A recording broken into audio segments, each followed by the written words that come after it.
ओम शांति। आज 25 जनवरी 2022 की साकार वाणी है। प्यारे प्यारे मीठे मीठे बाप दादा, आज हम बच्चों से कहते हैं, मीठे बच्चे, यह तुम्हारी वानप्रस्थ अवस्था है, इसलिए एक बाप को याद करना है, निर्वाण धाम में चलने की तैयारी करनी है। आज का प्रश्न है, बाप के पास किस बात का भेद नहीं है? बाबा उत्तर देते हैं, गरीब व साहूकार का। हर एक को पुरुषार्थ से अपना ऊंच पद पाने का अधिकार है।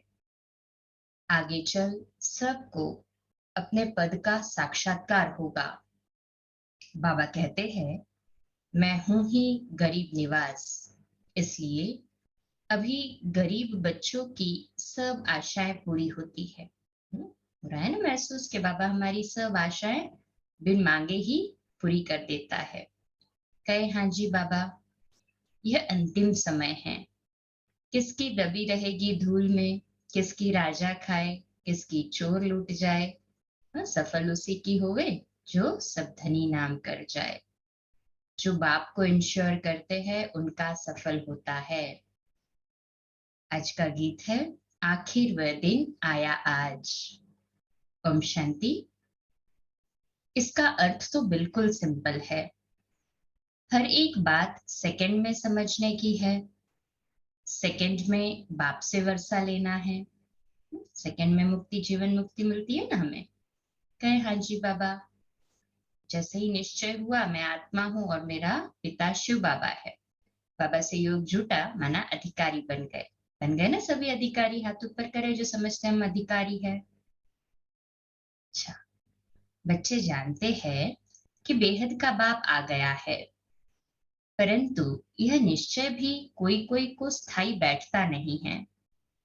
जैसे लौकिक संबंध में माँ को बच्चा पैदा होता है तो झट समझ जाता है कि यह जन्म दे और पालना करने वाली है, तो यहाँ भी झट समझना चाहिए ना। अब तुम बच्चे जानते हो, भक्ति के बाद भी भगवान, हाँ, भक्ति के बाद ही हमें भगवान आते हैं और मिलते हैं, है ना निश्चय सभी को कि भक्ति का ही फल हमें ज्ञान मिला है। हाँ जी बाबा। अब भक्ति कितना समय चलती है, कब शुरू होती है, यह दुनिया में कोई नहीं जानते सिवाय तुम बच्चों के। तुम बता सकते हो यह दुनिया में भक्ति कब से शुरू हुई। मनुष्य तो कहेंगे परंपरा से चली आती है। ज्ञान और भक्ति दो चीजें जरूर है ना। भक्ति कब से शुरू हुई? सतयुग त्रेता में तो भक्ति का नाम निशान नहीं था, हम सभी देवी देवताएं थे। द्वापर शुरू हुआ, तब से भक्ति भी शुरू हुई। बाबा कहते हैं ना, यह अनादि चलती आती है, परंतु अनादि का अर्थ भी नहीं समझते। यह ड्रामा का चक्र अनादि का कैसे फिरता है। अनादिकाल है ना, ड्रामा का चक्र फिरते रहता है, उनका आदि अंत नहीं है। मनुष्य तो गप्पोड़े लगाते रहते हैं, कभी कहते इतने वर्ष हुए, कभी कहते इतने वर्ष हुए। बाप आकर सब सिद्ध कर बताते हैं। शास्त्र आदि पढ़ने से कोई बाप की प्राप्ति तो नहीं होगी। बाप की प्राप्ति तो सेकंड में होती है, सेकंड में जीवन मुक्ति। यह भी किसको पता नहीं कि बाप कब आते हैं। कल्प की आयु लंबी कर दी है। अब बाप तो जानते हैं और बच्चे भी सब कुछ जानते हैं, परंतु वंडर यह है, जो 10-20 वर्ष में भी कोई को पूरा निश्चय नहीं होता है। वंडर है ना। निश्चय होने के बाद फिर तो कभी कह ना सके कि ये हमारा बाप नहीं है भी बहुत सहज। तुमको तो बच्चा बनने में भी बहुत टाइम लगता है, 10-20 वर्ष में पूरा निश्चय नहीं हुआ है। बाबा का बच्चा ही नहीं बने ना, अगर पूरा निश्चय नहीं हुआ तो बाबा कहते बच्चा बनने में भी बहुत टाइम लगता है। अब तुम किसको परिचय देते हो तो सेकंड में निश्चय हो जाता है। जनक की बात भी पिछाड़ी की है, क्योंकि दिन प्रतिदिन बहुत सहज होता जाता है। ऐसी अच्छी अच्छी पॉइंट्स निकलती है जो झट किसको निश्चय हो जाए।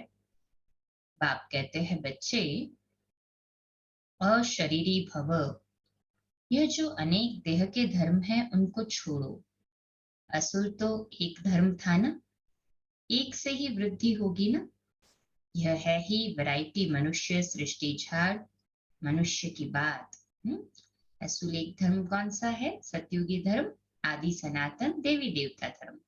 फिर द्वापर युग से अनेक फांदियां फूटने लगी, अनेक वैरायटी धर्मों की।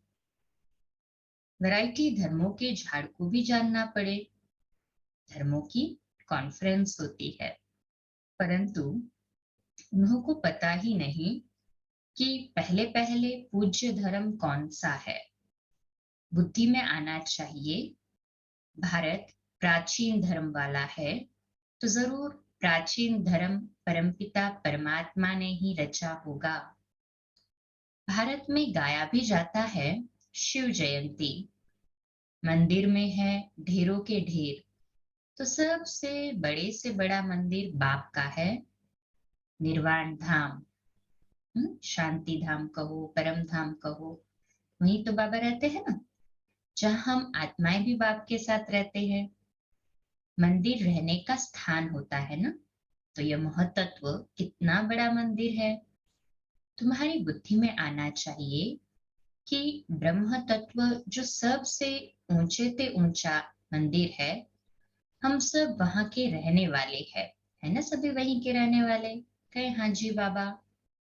वहां सूर्य चांद नहीं होते, क्योंकि रात दिन नहीं होता। असुल हमारा रूहानी मंदिर, वह निर्वाण धाम है, वही शिवालय है, जहां हम शिव बाबा के साथ रहते हैं। शिव बाबा कहते हैं, मैं उस शिवालय का रहने वाला हूँ, वह है बेहद का शिवालय।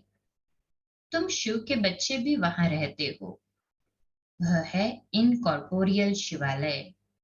फिर कॉर्पोरियल में आते हैं तो यहाँ रहने का स्थान बनेगा।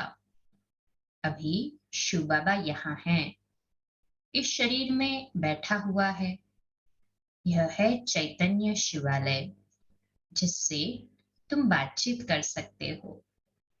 वह निर्वाण धाम भी शिव बाबा का शिवालय है, जहां हम आत्माएं रहती है। वह घर सबको याद पड़ता है, याद पड़ता है ना सभी को शांति धाम। कहे हाँ जी बाबा। वहां से हम आते हैं पाठ बजाने, सतो रजो तमो में, उसमें हर एक को आना ही है। यह बात दुनिया में किसी की बुद्धि में नहीं है। जो भी आत्माएं हैं उन सबको अपना अपना अनादि पाठ मिला हुआ है, जिसकी न आदि है न अंत है। तुम बच्चे जानते हो, हम असुर उस शिवालय के रहने वाले हैं। शिव बाबा जो स्वर्ग स्थापन करते हैं, उनको भी शिवालय कहा जाता है। शिव बाबा का स्थापन किया हुआ स्वर्ग, वहां भी बच्चे ही रहते हैं। उन्हों को यह राज्य भाग्य कैसे मिला? वह है सतयुग का आदि, अभी है कलयुग का अंत। तो सतयुग में देवी देवताओं को हेवन का मालिक किसने बनाया? यहाँ भी कितने अच्छे अच्छे खंड है। अमेरिका सबसे फर्स्ट क्लास खंड है, बहुत पैसे वाला और ताकत वाला भी है। इस समय सबसे हाईएस्ट है। बृहस्पति की दशा बैठी हुई है, परंतु उनके साथ साथ राहु की दशा भी बैठी हुई है, इसलिए तो एटॉमिक बॉम्ब्स बनाते जा रहे हैं ना। इस समय राहु की दशा तो सबके ऊपर बैठी हुई है, विनाश तो सबका होना है। भारत जो सबसे साहूकार था, अब भारत गरीब है। यह सब कुछ माया का भपका है, माया का फुल फोर्स है, इसलिए मनुष्य इनको स्वर्ग समझते हैं। अमेरिका में देखो क्या लगा पड़ा है, मनुष्य आकर्षित हो जाते हैं। बॉम्बे भी देखो कितना फैशनेबल हो गया है, आगे थोड़े ही ऐसे था। माया का पूरा पॉम्प है, कितने 8-10 मंजिल के महल बनाते हैं, स्वर्ग में थोड़े ही इतनी मंजिलें होती है, वहां डबल स्टोरी भी नहीं होती, ओनली सिंगल स्टोरी। यहाँ भी बनाते हैं, क्योंकि यहाँ पे तो बनाना पड़ता है डबल स्टोरी मल्टी स्टोरी, क्योंकि जमीन ही नहीं है। मंजिल बनाएंगे तब जाके सभी रह पाएंगे। वहां तो डबल स्टोरी भी नहीं होती ना। जमीन का बहुत भाव बढ़ गया है, तो मनुष्य समझते हैं यही स्वर्ग है। प्लान बनाते रहते हैं, परंतु कहते हैं नर चाहत कुछ और, और होवत कुछ और। मनुष्य कितनी चिंता में रहते हैं। मौत तो सबके लिए है, सबके गले में मौत की फांसी है। दिखाई दे रही है ना सभी को। कहाँ बीमारियों का पॉम्प लगा है, कहाँ सृष्टि के 5 तत्वों का पॉम्प लगा है। अभी तुम भी फांसी पर हो। तुम्हारी बुद्धि वहां नई दुनिया में लगी हुई है। अभी सबकी वानप्रस्थ अवस्था में जाने का समय है। इसलिए बाप कहते हैं अब मुझे याद करो। मैं खुद तुमको डायरेक्शन देता हूँ कि तुम सब की वानप्रस्थ अवस्था है। मैं सबको लेने के लिए आया हूँ। चलना है ना सभी को बाबा के साथ में। कहें हाँ जी बाबा। मच्छरों सदृश्य तुम सबको जाना पड़ेगा, चाहे प्यार से चाहे मार से। बाबा छोड़ेगा नहीं किसी को। तो हमारे पास समय है तो पूरा यूटिलाइज करना चाहिए। समझते हैं ना सभी यूटिलाइज करना चाहिए। जो समझते हैं यूटिलाइज करना चाहिए हाथ ऊपर करें। अच्छा। अच्छा, बाबा कहते हैं 84 जन्मों का चक्र पूरा हुआ। अब मुझे जीते जी याद करो। हम जीते जी स्वर्ग में जाने के लिए तैयार बैठे हैं, और कोई भी स्वर्ग में जाने के लिए तैयारी नहीं करते हैं। अगर स्वर्ग जाने की खुशी हो तो फिर बीमारी में दवाई आदि भी न करे। तुम जानते हो वह स्वर्ग में तो जाते नहीं हैं। अब हम स्वीट होम में जा रहे हैं। वह है गॉड फादर का होम अथवा रूहानी शिवालय। फिर सत्युग को जिस्मानी शिवालय कहा जाता है। उस स्वर्ग में जाने के लिए हम पुरुषार्थ कर रहे हैं। बाबा ने समझाया है ब्रह्मा का दिन और ब्रह्मा की रात मशहूर है।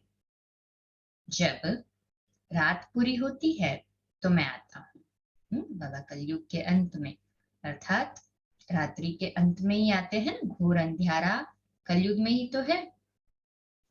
लक्ष्मी नारायण का दिन और रात नहीं कहेंगे, भल है वही, परंतु ब्रह्मा को दिन और रात का ज्ञान है, लक्ष्मी नारायण को तो नहीं है ना।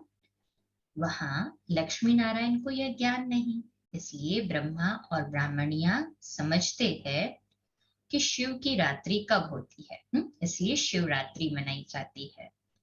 दुनिया तो इन बातों को नहीं जानती। शिव है निराकार, वह कैसे आए यह भी पूछना पड़े ना। शिव जयंती पर तुम बहुत सर्विस कर सकते हो। लगते है ना सभी लक्ष्य शिव जयंती पर ज्यादा से ज्यादा सर्विस करने का। कहे हाँ जी बाबा। राजधानी स्थापन हो रही है। अभी बहुत छोटा झाड़ है और इस झाड़ को तूफान आते हैं, और झाड़ों को इतने तूफान नहीं आते। उसमें तो एक के पिछाड़ी और सब आते जाते हैं। यहाँ तुम्हारा नया जन्म है। माया के तूफान भी सामने खड़े हैं, और किसको तूफान का सामना नहीं करना पड़ता। यहाँ धर्म की स्थापना में माया के तूफान आते हैं। बहुत ऊंची मंजिल है। विश्व का बादशाह बनना कोई नई बात नहीं है। अनेक बार तुमने इस तूफान से पार होकर अपना राज्य भाग्य लिया है। जो जिस रीति पुरुषार्थ करता है उनका साक्षात्कार होता जाता है। जितना आगे चलेंगे तुमको साक्षात्कार होगा कि यह कौन सा पद पाएंगे। मालूम तो पड़ता है कि यह कैसा पुरुषार्थ करता है। गरीब अथवा साहूकार की बात नहीं है। गीत भी सुना कि आखिर वह दिन आया, गरीब निवास बाबा आया। बाबा कहते हैं मुझे कोई साहूकारों को धन नहीं देना है। वह तो है ही साहूकार, उन्हों के लिए तो स्वर्ग यहाँ है, करोड़पति है। आगे करोड़पति कोई मुश्किल होता था, अभी तो करोड़ मनुष्यों के पास दीवारों में छपे पड़े हैं, छिपे पड़े। बाबा कहते हैं हाँ, छिपा के भी रखने वाले होते हैं इनकम टैक्स से बचने के लिए, तो वो भी तो टेंशन होता है ना, उनको छिपा कर रखते हैं तो फिर नींद भी नहीं आती है, सो के तो। परंतु यह किसके काम आने नहीं है, जो छिपा के रखा है धन वो किसके काम आएगा बोलो? पेट को, हाँ पेट को कितना चाहिए? हाँ, पेट कोई ज्यादा तो नहीं खाता है। ठगी से पैसे इकट्ठे करने वालों को नींद नहीं आती होगी, पता नहीं कहाँ गवर्नमेंट छापा न मारे। बाप कहते हैं याद रखना यह अंतिम समय है, अब किसकी दबी रहेगी धूल में, सफली होगी सोई जो खर्चे नाम धनी के। किसकी सफल होगी? जो शिव बाबा के नाम खर्चा करता है उसकी। धनी तो अब स्वर्ग का मालिक बनाते हैं, बन रहे हैं ना हम सभी धनी के, हाँ बन रहे हैं ना स्वर्ग के मालिक। कहे हाँ जी बाबा, अब तुम बाप के पास अपने को इंश्योर करो। कर दिया सभी ने बाबा के पास अपने आप को इंश्योर? हाथ ऊपर करे जो समझते हमने इंश्योर कर दिया स्वयं को बाबा के पास। बाबा कहते हैं मौत तो सामने खड़ा है, सब आशाएं तुम्हारी अब पूरी होती है। बाप गरीबों को उठाते हैं, साहूकार का 1,000, गरीब का 1 रुपया, एक समान। अक्सर करके गरीब ही आते हैं, किसका 1,000 पगार, किसका 150। दुनिया में मनुष्यों के पास तो करोड़ है, उन्हों के लिए स्वर्ग है, वह कभी नहीं आएंगे। न बाबा को दरकार है, बाबा को भी ऐसों की दरकार नहीं है, क्योंकि बाबा तो सभी की पाई पाई सफल करवाना चाहते हैं ना। बाबा कहेंगे तुम भल अपना मकान आदि बनाओ, सेंटर खोलो, हम पैसा क्या करेंगे। सन्यासी लोग तो बहुत फ्लैट आदि बनाते हैं, उनके पास बहुत मिल्कियत रहती है। यह रथ भी अनुभवी है, ब्रह्मा बाबा का रथ भी तो अनुभवी है। शिव बाबा ने इसीलिए तो अनुभवी रथ चुना। अब मैं आया हूं गरीबों को साहूकार बनाने, तो अब हिम्मत करो। ये सभी ने हिम्मत कहे हाँ जी बाबा। करोड़पति जो है उनके पैसे कोई काम में नहीं आने वाले हैं, यहाँ पैसे आदि की कोई बात ही नहीं। बाप सिर्फ कहते हैं मन मना भव, खर्चे की बात नहीं। यह मकान बनाया वह भी बड़ा सिंपल, सो भी अंत समय तुम्हारे ही रहने के लिए है। तुम्हारा यादगार यहाँ खड़ा है, अभी फिर चैतन्य में स्थापना कर रहे हैं, फिर यह जड़ यादगार खलास हो जाएंगे। तुमको यह लिखना चाहिए कि आबू में आकर जिसने यह मंदिर नहीं देखा और इन्हों के ऑक्यूपेशन को नहीं जाना, तो कुछ नहीं देखा। तुम कहेंगे हम वही चैतन्य में अब बैठे हैं, इन जड़ चित्रों का राज समझा सकते हैं।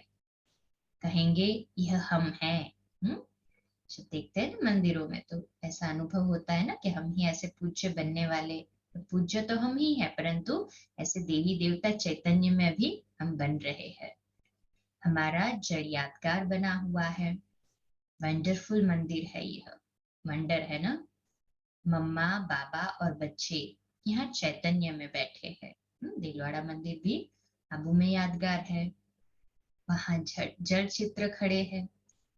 मुख्य है यह शिव, ब्रह्मा, जगदम्बा और लक्ष्मी नारायण। यही ब्रह्मा बाबा और मम्मा ही लक्ष्मी नारायण बनते हैं ना। कितना अच्छी रीति समझाते हैं, फिर भी बाप का बन और बाप को फारकती दे देते हैं, ऐसे भी होते हैं। यह भी कोई नई बात नहीं, बाप का बन फिर भागंती हो जाते हैं। भागंतियों को भी हम चित्र रख, हाँ बाबा कहते हैं आज बाबा हंसा रहे हैं सभी को कि जो भागंती हो गए ना, तो भागंतियों का भी हम चित्र रख सकते हैं। अगर पक्का निश्चय है तो अपना राजाई का चित्र बना लो, तो स्मृति रहेगी हम भविष्य में डबल सिरताज स्वर्ग के मालिक बनेंगे। अगर बाप को छोड़ दिया तो ताज गिर पड़ेगा। यह बड़ी वंडरफुल बात समझने की है। बाप को याद करो, उनसे ही वर्षा मिलता है। उसको ही सेकंड में जीवन मुक्ति कहा जाता है। भविष्य के लिए बाबा तुमको लायक बना रहे हैं। बन रहे हैं ना सभी लायक? कहे हाँ जी बाबा। मनुष्य दान पुण्य करते हैं दूसरे जन्म के लिए, वह है अल्पकाल की प्राप्ति। एक ही जन्म मिलेगा। तुम्हारी तो इस पढ़ाई से भविष्य 21 जन्मों के लिए प्रारब्ध बनती है। नशा चढ़ा? जिनको नशा चढ़ा हाथ ऊपर करें। कोई इस माता पिता की आज्ञा पर चलो तो एकदम तर जाए। जो भी बाबा की आज्ञा पर चलेंगे वो तो तर ही जाएंगे ना, जीवन सफल। माता पिता भी खुश होंगे। अमल में नहीं लाते हो तो पद भी कम हो जाता है। शिव बाबा कहते हैं मैं निष्कामी हूँ, अभोक्ता हूँ। मैं यह टोली आदि कुछ भी नहीं खाता हूँ। विश्व की बादशाही भी तुम्हारे लिए है। यह खान पान भी तुम्हारे लिए है। मैं तो सर्वेंट हूँ। मेरे आने का टाइम भी मुकर्रर है। कल्प कल्प अपने बच्चों को राज्य भाग्य देकर मैं निर्वाण धाम में बैठ जाता हूँ। बाप को शल कोई न भूले। वैसे तो बाबा को इतना कुछ मिलता है, बाबा से तो भूल कैसे सकते हैं। बाप तो तुमको स्वर्ग की बादशाही देने आए हैं, तो भी तुम उनको भूल जाते हो। बाबा को भी वंडर लगता है। किसको बाप का परिचय देने का भी बहुत सहज तरीका बताया है। पूछो, परमपिता परमात्मा से आपका क्या संबंध है? प्रजापिता ब्रह्मा से आपका क्या संबंध है? दोनों बाप है, वह निराकार या साकार। बाप को सर्वव्यापी कहने से वर्षा कैसे मिलेगा? श्रीमत भगवान की मिलती है। श्रीमत से ही तुम श्रेष्ठ से श्रेष्ठ बनते हो।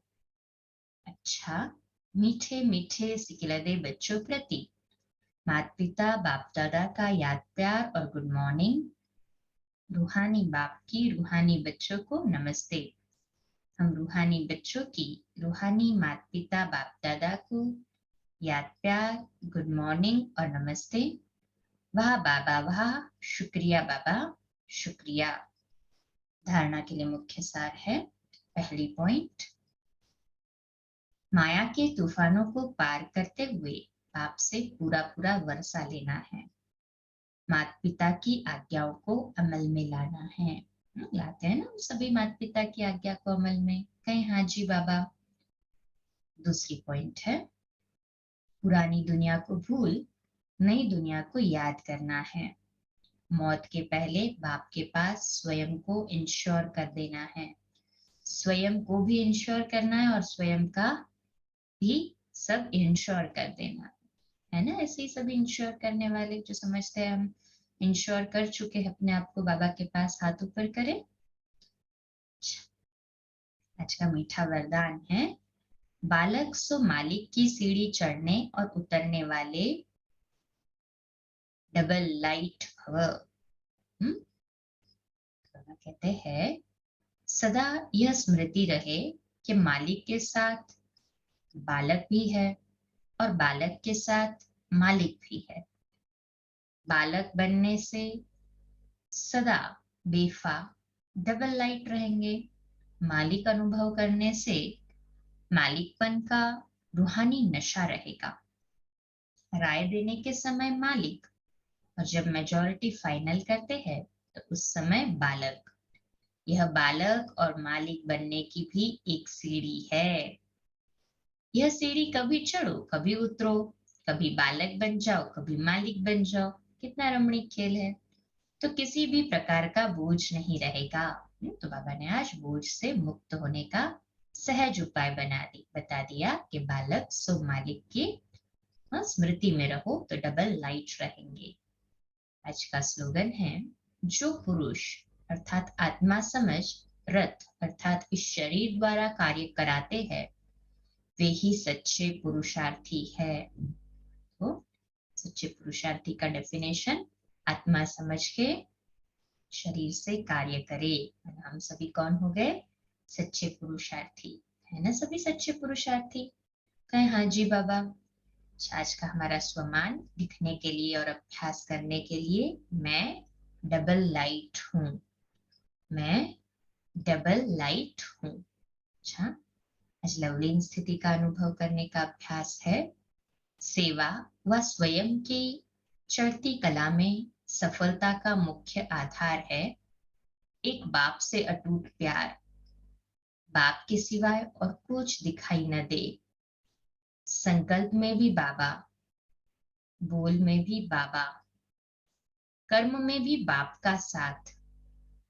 ऐसी लवलीन स्थिति में रहे, एक शब्द भी बोलेंगे तो वह स्नेह के बोल दूसरी आत्मा को भी स्नेह में बांध देंगे। ऐसी लवलीन आत्मा का एक बाबा शब्द ही जादू मंत्र का काम करेगा।